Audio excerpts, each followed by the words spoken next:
अगर कोई आपको रोज ये कहे कि तुम बूढ़े हो चुके हो, तुम्हारे साथ अब जिंदगी नहीं कट सकती, तुम्हारी उम्र 26 साल है और मेरी 25 साल की मैं नई लड़की हूँ, तुम्हारा वाला मेरे ऊपर असर नहीं होता, तुम्हारी क्षमता खत्म हो चुकी है, तो क्या एक पति का सब्र टूट सकता है? 26 साल की एक शादीशुदा महिला जिसकी लाश 2 दिन बाद मिली, कातिल वही निकला जिसने 8 साल तक सब कुछ सहता रहा। शादी किसी और से, प्यार किसी और से और बच्चे किसी और के। 26 साल की लक्ष्मी का एक पति और एक प्रेमी और किसी और के 2 मासूम बच्चे। ऐसा रिश्ता जिसने पूरे परिवार को तबाह कर दिया। उस रात आखिरकार क्या हुआ था जिसने दोनों बच्चों को अनाथ कर दिया? पुलिस ने ऐसी कौन सी चाल चली जिससे अपराधी को पकड़ने में कामयाबी हासिल कर दी? पूरी कहानी अंत तक देखिए, क्योंकि ये एक काल्पनिक कहानी नहीं बल्कि एक हकीकत की सच्चाई है। नमस्कार दोस्तों, मेरा नाम पंकज है। मैं आपके सामने एक सच्ची घटना लेकर आया हूँ जिसको सुनकर आप एक सोच में पड़ जाएंगे कि कैसे कैसे लोग सोच रखते हैं। आइए कहानी को शुरू करते हैं। उत्तर प्रदेश के वाराणसी जिले का एक गांव लगता है चोलापुर। 26 साल की लक्ष्मी और 46 साल का प्रदीप मिश्रा की 2017 में वाराणसी के मार्कंडेय महादेव मंदिर में शादी हुई थी। शादी होने के बाद सब कुछ अच्छा चल रहा था। 46 साल का जो प्रदीप मिश्रा था एक ऑटो ड्राइवर था। ऑटो चला करके अपने परिवार का पालन पोषण करता था। सब कुछ ठीक चल रहा था। समय बीतता गया। पति और पत्नी के अच्छे संबंध थे।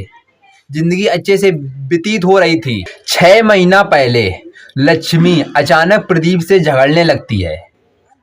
लक्ष्मी मोबाइल पर ज़्यादा वक्त बिताती है और अपने बच्चों का पालन पोषण पर ध्यान नहीं देती है। प्रदीप इन सब बातों को नोटिस करता रहता है। एक दिन प्रदीप से पड़ोसियों ने कहा, जब तुम ऑटो लेकर बाहर चले जाते हो तब आपकी पत्नी बाहर कहीं निकल जाती है और काफ़ी देर देर तक घर के अंदर नहीं आती है। प्रदीप ने जब इन सब चीज़ों की छानबीन की तब पता चला कि लक्ष्मी का किसी लड़के से लव अफेयर है।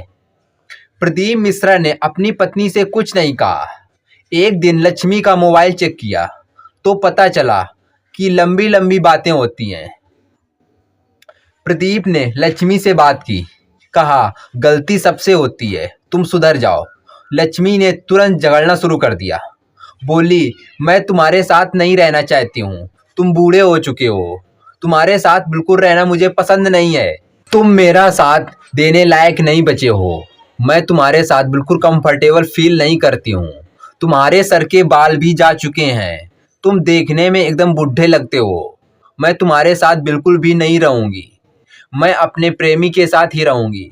लक्ष्मी के इन शब्दों को जैसे ही प्रदीप मिश्रा ने सुना उसकी आंखों में खून उतर आया।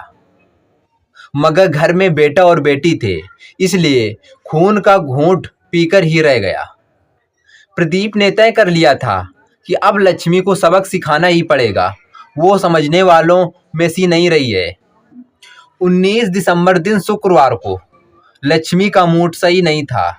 वो बार बार प्रदीप से झगड़ा किए जा रही थी। बच्चे भी परेशान हो रहे थे। प्रदीप ने सबका मूड सही करने के लिए सब लोगों को, बच्चों समेत और अपनी पत्नी लक्ष्मी को ऑटो में बिठा करके चंदवक के अहिरौली गांव पहुंच गया। वहां उसकी बहन रहती है। रात को करीबन 10 बज रहे थे। सब लोगों ने मिलकर खाना बनाया और खाना खाया। उसी समय लक्ष्मी ने एक बार फिर अपनी प्रेमी का जिक्र किया।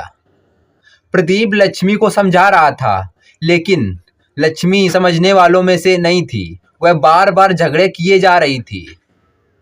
प्रदीप को भला बुरा कहे जा रही थी।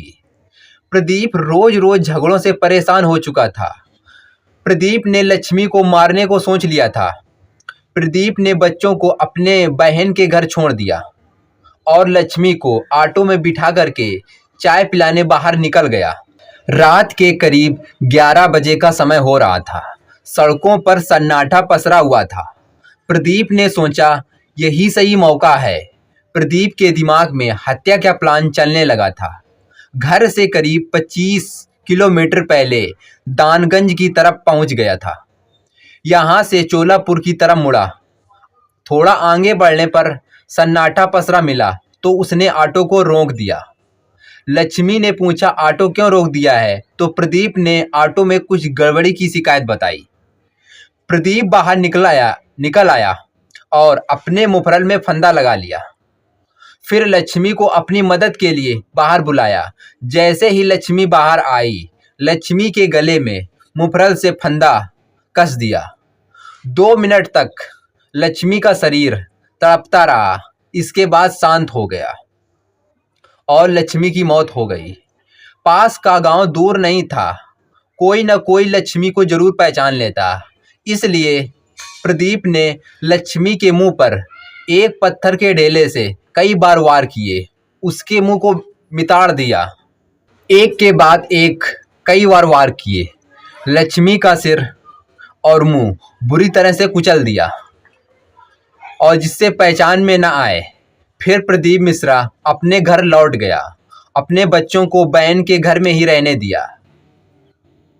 वाराणसी के इस ब्लाइंड मर्डर केस में वाराणसी क्राइम ब्रांच की टीम ने मेहनत की और लक्ष्मी का परिवार ढूंढ निकाला।